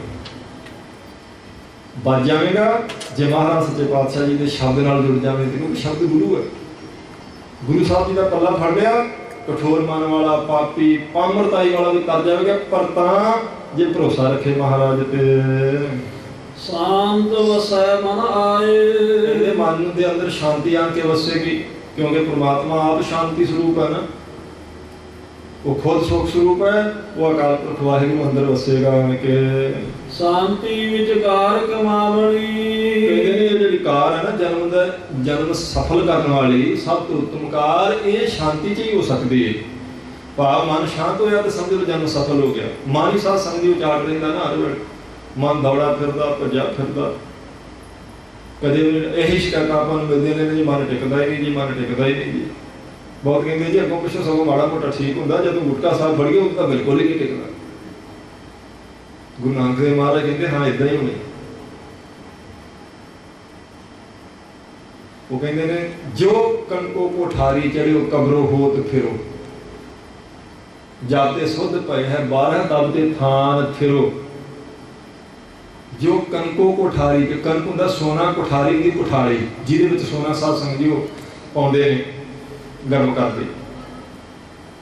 ਕਹਿੰਦੇ ਜਦੋਂ ਜਿਹੜਾ ਬਲਾਵਟ ਵਾਲਾ ਸੋਨਾ ਹੁੰਦਾ ਨਾ, ਜਦੋਂ ਸੁਨਿਆਰਾ ਵੀਰ ਉਹਦੇ ਗਹਿਣੇ ਬਣਾਉਣ ਲਈ ਸਾਧ ਸੰਗਤ ਜਾਂ ਉਹਨੂੰ ਸ਼ੁੱਧ ਕਰਨ ਲਈ ਕੋਠਾਰੀ 'ਚ ਪਾ ਕੇ ਸੇਕ ਤੇ ਰੱਖਦਾ ਨਾ, ਤੇ ਉਹ ਉਬਲਦਾ। ਜੋ ਕਣਕੋ ਕੋਠਾਰੀ ਜਿਹੜੀ ਉਹ ਕਬਰੋ ਹੋਤ, ਕਬਰੋ ਹੁੰਦਾ ਉਬਲਣਾ, ਕਹਿੰਦੇ ਉਹ ਰਿੱਝੇਗਾ ਤੇ ਉਹਦੇ ਵਿੱਚ ਉਬਲ ਕੇ ਮੈਲ ਇੱਕ ਪਾਸੇ ਹੋ ਜਾਂਦੀ। ਫਿਰ ਉਹਨੂੰ ਕੱਢ ਕੇ ਮੈਲ ਪਾਸੇ ਕਰਕੇ ਦੁਬਾਰਾ ਅੱਗ ਤੇ ਰੱਖਦਾ, ਫਿਰ ਉਹ ਘੱਟ ਉਬਲਦਾ। ਫਿਰ ਤੀਜੀ ਵਾਰ ਚੌਥੀ ਵਾਰ ਜਦੋਂ ਬਿਲਕੁਲ ਉਬਲਣ ਵਾਲ ਜਾਂਦਾ ਨਾ ਰਿੱਝਣੋਂ, ਉਦੋਂ ਪਤਾ ਲੱਗ ਜਾਂਦਾ ਵੀ ਇਹ ਸ਼ੁੱਧ ਹੋ ਗਿਆ, ਹੁਣ ਸਾਰੀ ਮੈਲ ਨਿਕਲ ਗਈ। ਜਦ ਤੇ ਸ਼ੁੱਧ ਪਏ ਹੈ 12, ਉਹਨੂੰ 12 ਵੰਨੀ ਦਾ ਸੋਨਾ ਕਹਿੰਦੇ ਸੀ। ਅੱਜ ਕੱਲ੍ਹ ਆਪਾਂ 24 ਕੈਰਟ ਦਾ ਕਹਿੰਦੇ ਨਵੀਂ ਭਾਸ਼ਾ 'ਚ। ਆਪਣੇ ਬਜ਼ੁਰਗ ਕਹਿੰਦੇ ਸੀ 12 ਵੰਨੀ ਦਾ ਸੋਨਾ, ਬਿਲਕੁਲ ਸ਼ੁੱਧ। ਮਹਾਰਾਜ ਕਹਿੰਦੇ ਨੇ ਜਦੋਂ ਬਿਲਕੁਲ 12 ਵੰਨੀ ਦਾ ਹੋ ਗਿਆ, ਉਹਦੀ ਨਿਸ਼ਾਨੀਆਂ ਜਦੋਂ ਕਠਾਲੀ 'ਚ ਪਾ ਕੇ ਅੱਗ ਤੇ ਰੱਖਿਆ, ਫਿਰ ਉਹਨੇ ਰਿੱਝਣਾ ਨੇ। ਵਾਰ-ਵਾਰ ਅੱਗ ਤੇ ਰੱਖਣ ਕਰਕੇ ਮੈਲ ਨਿਕਲਦੀ ਸਾਰੀ ਨਿਕਲ ਜਾਏਗੀ। ਫਿਰ ਉਹਨੇ 12 ਵੰਨੀ ਦਾ ਸ਼ੁੱਧ ਹੋ ਜਾਣਾ। ਤਦ ਤੇ ਥਾਨ ਫਿਰ ਉਹ ਕਹਿੰਦੇ ਟੇਕ ਕੇ ਬੈਠ ਜਾਏਗਾ, ਭਾਵੇਂ ਸਦਾ ਹੀ ਅੱਗ ਤੇ ਰੱਖੋ, ਫਿਰ ਨਹੀਂ ਭੁੱਲਦਾ। ਕਹਿੰਦੇ ਗੁਰਮੁਖੋ ਜਦੋਂ ਗੁਟਕਾ ਸਾਹਿਬ ਫੜਾਂਗੇ, ਜਦੋਂ ਸਿਮਰਨ ਕਰਾਂਗੇ, ਜਦੋਂ ਬਾਣੀ ਪੜਾਂਗੇ, ਇਹ ਮਨ ਨੇ ਭੱਜਣਾ ਹੀ ਭੱਜਣਾ। ਕਿਉਂ? ਕਿਉਂਕਿ ਕਈਆਂ ਜਨਮਾਂ ਦੀ ਇਸ ਮਨ ਨੂੰ ਮੈਲ ਲੱਗੀ, ਜਨਮ ਜਨਮ ਕੀ ਇਸ ਮਨ ਕੋ ਮਲ ਲੱਗੀ, ਕਾਲਾ ਹੋਆ ਸਿਆਹ ਹੋ। ਕਹਿੰਦੇ ਜਦੋਂ ਬਾਣੀ ਪੜੋਗੇ ਪੱਕੀ ਨਿਸ਼ਾਨੀ ਇਹ ਵੀ ਇਹਨੇ ਫਿਰ ਰਿੱਝਣਾ। ਤੇ ਜਦੋਂ ਰੋਜ਼ ਬਾਣੀ ਪੜਾਂਗੇ, ਰੋਜ਼ ਸਿਮਰਨ ਕਰਾਂਗੇ, ਰੋਜ਼ ਵਾਹਿਗੁਰੂ ਵਾਹਿਗੁਰੂ ਕਰਾਂਗੇ, ਰੋਜ਼ ਮੂਲ ਮੰਤਰ ਪੜਾਂਗੇ, ਤੇ ਨਿਕਲਦੀ ਮੈਲ ਇੱਕ ਦਿਨ ਨਿਕਲ ਜਾਏਗੀ। ਇੱਕ ਦਿਨ ਟਿਕ ਕੇ ਬੈਠ ਕੇ ਬਿਆਨ ਬਿਲਕੁਲ ਟਿਕਾਣੀ ਆ ਜਾਏਗਾ। ਪਰ ਆਵੇਗਾ ਤਾਂ ਹੀ ਜੇ ਸਿਮਰਨ ਭਜਨ ਬੰਦਗੀ ਹੋਵੇਗੀ ਤੇ ਜੇ ਮਹਾਰਾਜ ਦੇ ਉਪਦੇਸ਼ ਦੀ ਅਗਨੀ ਤੇ ਚਾੜਾਂਗੇ ਤਾਂ ਫਿਰ ਠੀਕ ਹੋਵੇਗਾ। ਭੱਜ ਲੈਣ ਦਿਓ ਇਹਨੂੰ, ਕਿੰਨੀ ਕੁ ਦੇਰ ਭੱਜੇਗਾ। ਆਖਰ ਜਦੋਂ ਮਹਾਰਾਜ ਦੀ ਬਾਣੀ ਇਹਨੂੰ ਸੁਣਾਈ ਜਾਣੀ ਹੈ, ਤਾਂ ਫਿਰ ਇੱਕ ਦਿਨ ਤਾਂ ਮੈਲ ਨਿਕਲ ਕੇ ਖੋਜੇਗਾ ਨਾ ਸੁੱਧ। ਕਹਿੰਦੇ ਜਨਮ ਦੀ ਸਫਲਤਾ ਵਾਲੀ ਕਾਰ ਗੁਰਮੁਖ ਉਦੋਂ ਹੀ ਪੂਰੀ ਹੁੰਦੀ ਜਦੋਂ ਮਨ ਸ਼ਾਂਤ ਹੋ ਜਾਵੇ। ਸਾ ਖਸਮ ਪਾਏ ਥਾਏ, ਉਹਨਾਂ ਨੂੰ ਫਿਰ ਕਹਿੰਦੇ ਖਸਮ ਥਾਂ ਪਾ ਲੈਂਦਾ ਜੀ। ਮਾਲਕ ਆਪਣੇ ਖਜ਼ਾਨੇ 'ਚ ਰੱਖ ਲੈਂਦਾ, ਆਪਣੇ ਸਰੂਪ 'ਚ ਭੇਦ ਕਰ ਦਿੰਦਾ, ਜਿਨ੍ਹਾਂ ਦੇ ਮਨ ਨੂੰ ਸ਼ਾਂਤੀ ਦੇ ਦਿੰਦੇ ਮਹਾਰਾਜ ਜੀ।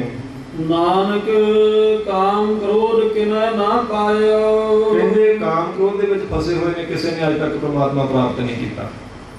ਕਿਉਂਕਿ ਜਿਸ ਮਨ ਵਿੱਚ ਸਾਧ ਸੰਗਤ ਜੀ ਸਾਰੇ ਵਿਕਾਰ ਭੱਜੇ ਫਿਰਦੇ ਨੇ, ਉਸੇ ਮਨ 'ਚ ਹੀ ਤਾਂ ਟਿਕਾਣਾ ਕਰਨਾ ਅਕਾਲ ਪੁਰਖ ਵਾਹਿਗੁਰੂ ਨੇ। ਇਸ ਲਈ ਕਹਿੰਦੇ ਨੇ ਪਹਿਲਾਂ ਇਹਨਾਂ ਤੋਂ ਨਿਜਾਤ ਦਵਾ ਆਪਣੇ ਆਪ ਨੂੰ। ਮਹਾਰਾਜ ਸੱਚੇ ਪਾਤਸ਼ਾਹ ਜੀ ਦੀ ਕਿਰਪਾ ਹੋਵੇਗੀ, ਫਿਰ ਉਹ ਮਨ ਵਿੱਚ ਆਣ ਵਸੇਗਾ। ਨਹੀਂ ਤੇ ਕਿਸੇ ਕਾਮੀ ਕ੍ਰੋਧੀ ਨੇ ਅਕਾਲ ਪੁਰਖ ਵਾਹਿਗੁਰੂ ਨੂੰ ਪ੍ਰਾਪਤ ਨਹੀਂ ਕੀਤਾ। ਪੁੱਛੋ ਗਿਆਨੀ ਜਾਏ।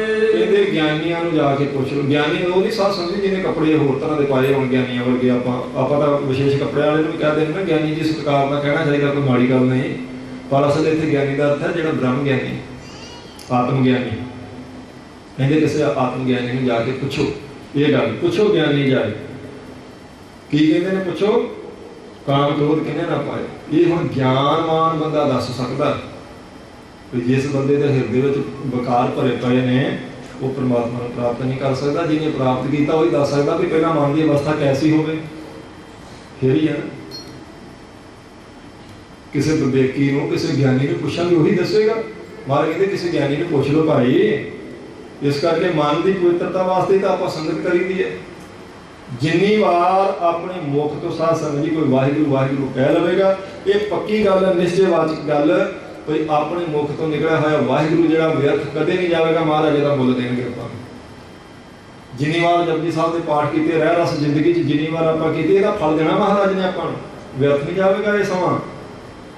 ਪਰ ਇਹ ਗੱਲ ਕਹਿੰਦੇ ਕਿਸੇ ਗਿਆਨਵਾਨ ਨੂੰ ਪੁੱਛੋ, ਕਿਉਂਕਿ ਉਹਦਾ ਆਪਣਾ ਅਨੁਭਵ ਹੈ ਨਾ। ਅਖਰੀ ਗਿਆਨੀ ਵਿਚਾਰਾ ਕੀ ਦੱਸੇਗਾ?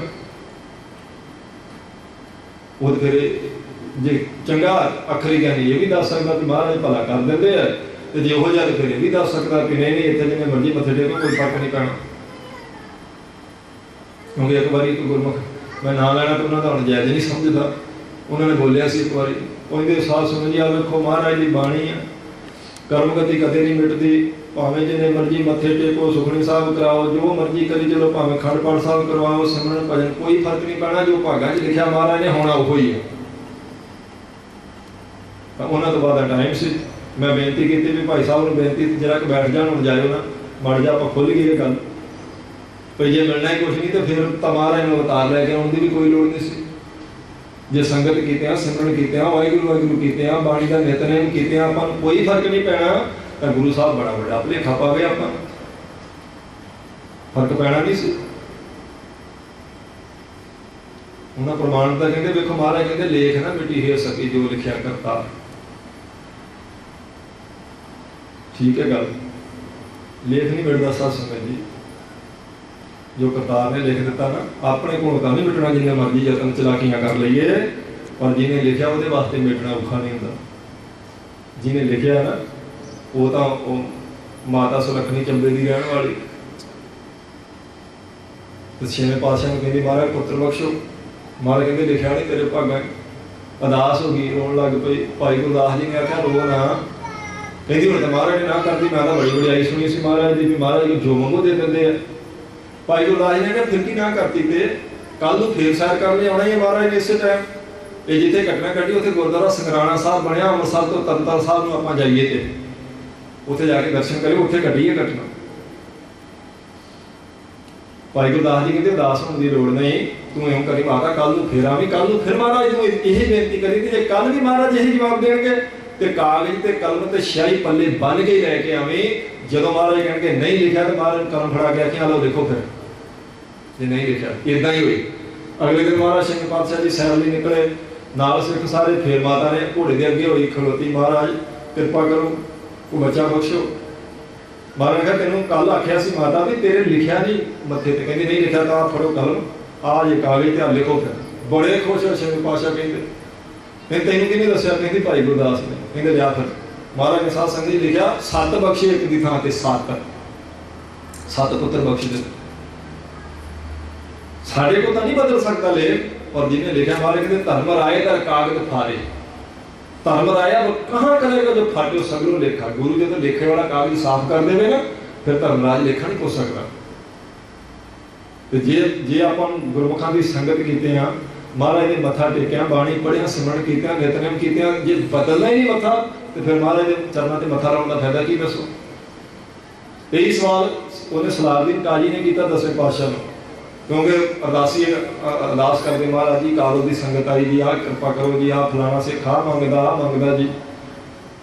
तो उन्हें सलाहदीन ने आख्या महाराज भरम च नहीं पा रहे तुम लोगों को, जो मथे का लिखा मिलना तो वही है। ये फिर किसी ने दुध, किसी ने पुत्र, किसी ने तंदुरुस्ती, किसी ने कुछ, किसी ने कुछ, ये की करते पे महाराज। महाराज कहते दसते तुम काजी साहब, 10वें पातशाह जी ने मोहर मंगवाई अपनी, तो मोहर काजी के सामने की, कहते आ पढ़ो ये की लिखा। हम मोहर के अखर साध संगत जी इदा नहीं पढ़े जाते क्योंकि पुठे होंगे। वो कहता जी ये तो पढ़िया नहीं जाता, अखर पुठे ने। महाराज कहते कोई नहीं, शाही मंगवा के कागज मंगवा के शाही उत्ते ला के जो कागज ते लाई तो कागज अगे किया, कहते हम पढ़ो की लिखा मोहर से। वो कहता जी लिखा देग तेग फतेह नुसरत बेदरंग। महाराज कहते हम किदा पढ़े गए, कहता जी हम सीधे हो गए ना। 10वें पातशाह ने आख्या बस यही फर्क है, जो गुरु के चरणों से आन के मत्था लाता लेख न मेड़ते तो नहीं, पुठे तो सीधा कर देने। जब पुठे तो सीधा हो गया चढ़ती कला होगी। फिर उन्हें चरण फड़े, उन्हें कहा महाराज ठीक है आप जी का घर समरार्थ है। गुरु साहब ने आख्या ठीक है, इतने तो विद्वान लिखते हो कहते हैं शीस नवाया गिर पर सब पापन की कोट, तां शीस नवाई है लगे ना जम की चोट। महाराज ने तो साधा ना शीस नवाया जमा की मार तो बच जाएगा, पर जो अंदर किसी का सत्संग हो ना खुशक, फिर वो औखा होता काम देना। फिर जे जे कोई फर्क ही नहीं सी पैना, तो फिर तो महाराज भावें अवतार भी ना लेंगे। फिर संगत बनानी, बाणी उचारनी, इन्नियां कुर्बानियां, ये सारा कुछ। हालांकि गुरु साहब जी ने तो कृपा की, आप परिक्रमा करके मत्था टेक के आख्या सब सिखों को हुक्म है गुरु मान्यो ग्रंथ।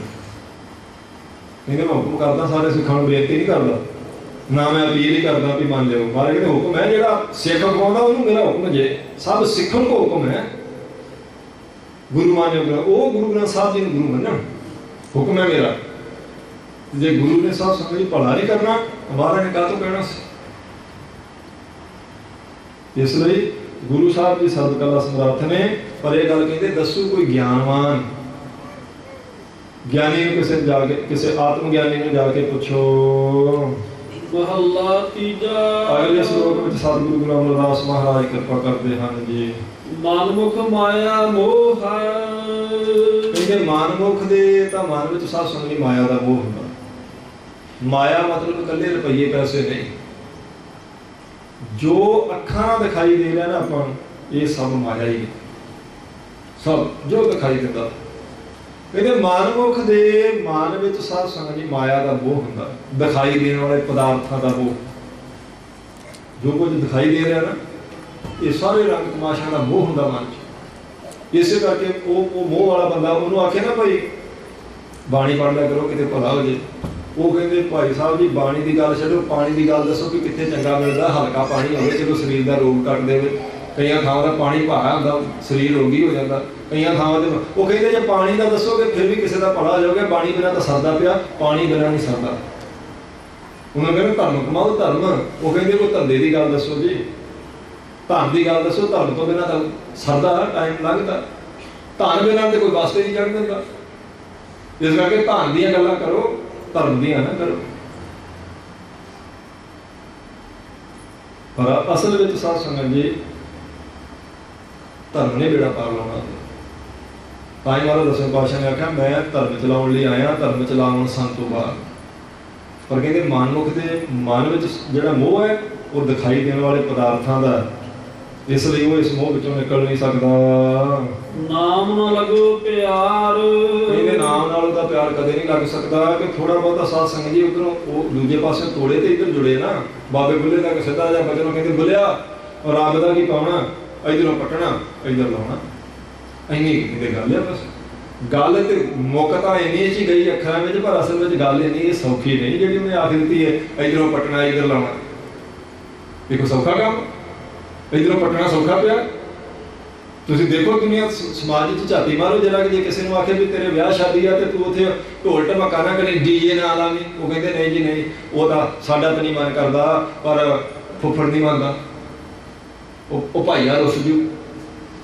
बहाना बनाना ना, ये कोई सौखा काम नहीं इधरों तोड़ना। किसी ने आखिए तू रहन दे भाई, शराब पानी का अपने सिखां दे नहीं काम हुंदा, ਉਹ ਕਹਿੰਦੇ ਨਹੀਂ ਅਸੀਂ ਤਾਂ ਨਹੀਂ ਜੀ ਪੀਂਦੇ, ਸਾਡਾ ਤਾਂ ਪਰਿਵਾਰ 'ਚ ਕੋਈ ਵੀ ਨਹੀਂ ਪੀਂਦਾ, ਪਰ ਆਹ ਲੋਕ ਜਿਹੜੇ ਆਉਣੇ ਨਾ ਉਹਨਾਂ ਵਾਸਤੇ ਮਾੜਾ ਮੋਟਾ ਕਰਨਾ ਪੈਣਾ। ਛੱਡਦਾ ਕੋਈ ਇਹ ਕੰਮ ਕੋਈ ਨਹੀਂ ਛੱਡ ਕੇ ਰਾਜੀ।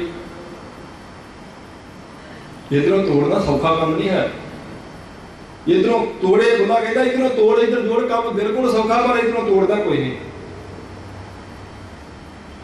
ਜਿਹੜੇ ਕੰਮਾਂ ਤੋਂ ਬਾਹਰ ਨੇ ਮਨਾ ਕੀਤਾ ਕੋਈ ਬਾਦੇ ਹਟਦਾ ਹੀ ਨਹੀਂ ਕੋਈ ਥੋੜਾ ਬਹੁਤਾ ਇਧਰੋਂ ਤੋੜੇ ਤੇ ਇਧਰ ਜੁੜੇ ਨਾ ਫਿਰ। ਔਰ ਇਸ ਲਈ ਕੰਮ ਕਠਿਨ ਹੈ, ਪਰ ਨਾਮ ਨਾਲ ਪਿਆਰ ਕਿਉਂ ਨਹੀਂ ਲੱਗਣਾ? ਕਿਉਂਕਿ ਉਹ ਪਦਾਰਥਾਂ ਨਾਲ ਪਿਆਰ ਲੱਗਾ। ਹੁਣ ਇੱਕ ਹੀ ਗੱਲ ਹੋ ਸਕਦੀ, ਸਮਾਜ ਤਾਂ ਸ਼ਾਬਾਸ਼ ਉਹਨੂੰ ਦਿੰਦਾ ਜੇ ਜਿਹਨੇ ਚੰਗਾ ਵਧੀਆ ਮਕਾਨ ਪਾਇਆ ਹੋਵੇ, ਵਧੀਆ ਕਾਰੋਬਾਰ ਹੋਵੇ, ਵਧੀਆ ਵੱਡੀ ਗੱਡੀ ਹੋਵੇ, ਉਹਨੂੰ ਕਹਿੰਦੇ ਵਾਹ ਜੀ ਵਾਹ, ਇਹਨੇ ਤਾਂ ਘਰ ਦਾ ਰੰਗ ਢੰਗ ਹੀ ਬਦਲ ਦਿੱਤਾ, ਕਮਾਲਾਂ ਹੀ ਕਰ ਦਿੱਤੀਆਂ। ਇਹ ਨਹੀਂ ਪਤਾ ਭਾਈ ਇਹ ਆਇਆ ਕਿਵੇਂ ਸਾਰਾ ਕੁਝ।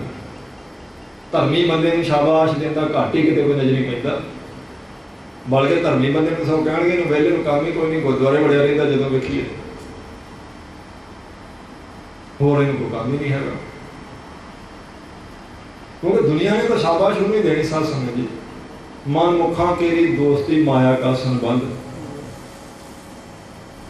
ਇਸ ਲਈ ਨਾਮ ਨਾਲ ਪਿਆਰ ਕਿਵੇਂ ਲੱਗੇ? ਕੂੜ ਕਮਾਵੇ ਕੂੜ ਸੰਗ੍ਰਹਿ, ਕਹਿੰਦੇ ਕੂੜ ਕਰੇ ਆਹਾਰ। ਕੂੜ ਦੀ ਕਮਾਈ ਕਰਨੀ, ਕੂੜ ਇਕੱਠਾ ਕਰਨਾ, ਤਾਂ ਸਾਰੀ ਜ਼ਿੰਦਗੀ ਖਾਣਾ ਵੀ ਫਿਰ ਉਹਨੇ ਕੂੜ ਹੀ ਹੈ। ਆਹਾਰ ਹੁੰਦਾ ਭੋਜਨ, ਫਿਰ ਝੂਠ ਦਾ ਹੀ ਭੋਜਨ ਸਾਧ ਸੰਗਤ ਜੀ ਚੱਲਦਾ ਉਹਨਾਂ ਦਾ। ਬਿਕ ਮਾਇਆ ਧਨ ਸੰਚ ਮਰੈ, ਕਹਿੰਦੇ ਨੇ ਇਹ ਜ਼ਹਿਰ ਰੂਪ ਮਾਇਆ ਫਿਰ ਧਨ ਜਿਹੜੀ ਸੰਚਨ ਦਾ ਇਕੱਠੇ ਕਰਨਾ, ਇਕੱਠਾ ਕਰਕੇ ਮਰੇਗਾ। ਜ਼ਹਿਰ ਹੈ ਨਾ, ਜ਼ਹਿਰ ਤਾਂ ਇਕੱਠੀ ਕੀਤੀ ਫਿਰ ਨੁਕਸਾਨ ਹੀ ਕਰੇਗੀ। ਅੰਤੇ ਹੋਏ ਸਭ ਸ਼ਾਰ, ਅੰਤ ਨੂੰ ਕਹਿੰਦੇ ਸਾਰੇ ਪਦਾਰਥ ਸ਼ਾਰ ਦੀ ਸਵਾਹ। ਕਹਿੰਦੇ ਇਹ ਪਦਾਰਥ ਤਾਂ ਸਾਰੇ ਅੰਤ ਨੂੰ ਤੇਰੇ ਵਾਸਤੇ ਸਵਾਹ ਹੋ ਜਾਣੇ, ਕਿਉਂਕਿ ਇੱਕ ਵੀ ਤੇਰੇ ਨਾਲ ਨਹੀਂ ਜਾਵੇਗਾ। ਕਰਮ ਧਰਮ ਸੁਚ ਸੰਜਮ ਕਰੈ, ਕਹਿੰਦੇ ਨੇ ਤੂੰ ਕਰਮ ਧਰਮ ਕਰਨੇ, ਧਰਮ ਦੇ ਕਰਮ ਕਰਨੇ, ਕੁਝ ਸੋਚ ਸੰਜਮ, ਆਪਣੇ ਆਪ ਨੂੰ ਅੱਖਾਂ ਨੂੰ ਸੰਜਮ 'ਚ ਰੱਖਣਾ, ਕੰਨਾਂ ਨੂੰ ਸੰਜਮ 'ਚ ਰੱਖਣਾ ਜੋ ਹੈ। ਅੰਤਰ ਲੋਭ ਵਿਕਾਰ, ਕਹਿੰਦੇ ਜੇ ਇਹ ਕੰਮ ਕੋਈ ਨਹੀਂ ਕੀਤਾ, ਅੰਦਰ ਸਾਰਾ ਲੋਭ ਨਾਲ ਭਰਿਆ ਹੋਇਆ ਹੈ ਤਾਂ। ਨਾਨਕ ਜੇ ਮਨਮੁਖ ਕਮਾਵੇ ਸੋ ਥਾਏ ਨਾ ਪਵੈ, ਮਨਮੁਖ ਦੀ ਕੀਤੀ ਹੋਈ ਕਮਾਈ ਖਾਈ ਨਹੀਂ ਪੈਂਦੀ। ਸਾਧ ਸੰਗਤ ਜੀ ਜਿੰਨੀ ਮਰਜ਼ੀ ਕਰ ਲਓ ਉਹ ਦਰਗਾਹ ਹੋਏ ਕੁਆਰ, ਅਖੀਰ ਪਰਮਾਤਮਾ ਦੀ ਦਰਗਾਹ 'ਚ ਖੁਆਰ ਹੋਣਾ ਪੈਂਦਾ। ਪਰ ਉਹ ਵੀ ਤਾਂ ਹੀ ਹੈ ਨਾ ਜੇ ਕੋਈ ਮੰਨੇ ਦੀ ਦਰਗਾਹ 'ਚ ਵੀ ਕੋਈ ਗੱਲ ਚੱਲਣੀ ਹੈ। ਆਪਾਂ ਇੱਥੇ ਹੀ ਸਿਆਪਾਂ ਨਵੇੜ ਦਿੰਦੇ, ਕਹਿੰਦੇ ਦਰਗਾਹ ਹੈ ਹੀ ਕੋਈ ਨਹੀਂ, ਐਵੇਂ ਡਰਾਵੇ ਦਿੱਤੇ ਛੱਡੋ ਖੜਾ, ਡਰਾਵੇ ਨਹੀਂ ਦਿੱਤੇ ਮਹਾਰਾਜ ਨੇ। ਪਰ ਕਹਿੰਦੇ ਪੁੰਨੀ ਪਾਪੀ ਆਖਣ ਨਾ ਹੈ, ਕਰ ਕਰ ਕਰਨਾ ਲਿਖ ਲੈ ਜਾ ਆਪੇ ਬੀਜ। ਕਹਿੰਦੇ ਬੀਜ ਤੇ ਖਾਣਾ ਵੀ ਤੈਨੂੰ ਹੀ ਪੈਣਾ, ਲਿਖ ਕੇ ਲੈ ਕੇ ਜਾਵੇਂਗਾ ਮੱਥੇ ਤੇ ਜੋ ਕਰੇਗਾ ਇੱਥੇ। ਇਸ ਲਈ ਮਨਮੁਖ ਨੂੰ ਦਰਗਾਹ 'ਚ ਖੁਆਰ ਹੋਣਾ ਪੈਂਦਾ ਜੀ। ਔੜੀ ਧੰਨ ਗੁਰੂ ਰਾਮਦਾਸ ਮਹਾਰਾਜ ਕਿਰਪਾ ਕਰਦੇ ਹਨ। ਆਪੇ ਖਾਣੀ ਆਪੇ ਬਾਣੀ, ਆਪੇ ਖੰਡਵਰ ਭੰਡ ਕਰੇ। ਹੁਣ ਅਕਾਲ ਪੁਰਖ ਵਾਹਿਗੁਰੂ ਦੀ ਵਡਿਆਈ ਕਰ ਰਹੇ ਚੌਥੇ ਪਾਤਸ਼ਾਹ। ਕਹਿੰਦੇ ਉਹ ਆਪੇ ਹੀ ਚਾਰ ਖਾਣੀਆਂ ਜਿੱਥੋਂ ਸੰਸਾਰ ਪੈਦਾ ਹੁੰਦਾ, ਆਪੇ ਹੀ ਚਾਰ ਬਾਣੀਆਂ ਬੈਖਰੀ ਮਧਮਾ ਬਸੰਤੀ ਪਰਾ, ਆਪ ਹੀ ਉਹਨੇ ਸਾਰੇ ਖੰਡ ਤੇ ਬ੍ਰਹਮੰਡ ਪੈਦਾ ਕੀਤੇ ਹਨ। ਆਪ ਸਮੁੰਦ ਆਪ ਹੈ ਸਾਗਰ, ਆਪੇ ਹੀ ਵਿੱਚ ਰਤਨ ਧਰੇ। ਆਪ ਹੀ ਸਾਧ ਸੰਗਤ ਜੀ ਸਮੁੰਦਰ ਹੈ ਤੇ ਆਪ ਹੀ ਸਮੁੰਦਰ ਦਾ ਭਰਿਆ ਹੋਇਆ ਸਾਰਾ ਪਾਣੀ ਹੈ। ਉਹ ਆਪ ਹੀ ਉਸ ਸਮੁੰਦਰ ਦੇ ਪਾਣੀ ਵਿੱਚ ਕੀਮਤੀ ਰਤਨ ਰੂਪ ਹੈ। ਆਪ ਲਹਾਏ ਕਰੇ ਜਿਸ ਕਿਰਪਾ, ਜਿਸ ਨੂੰ ਗੁਰਮੁਖ ਕਰੇ ਹਰੇ।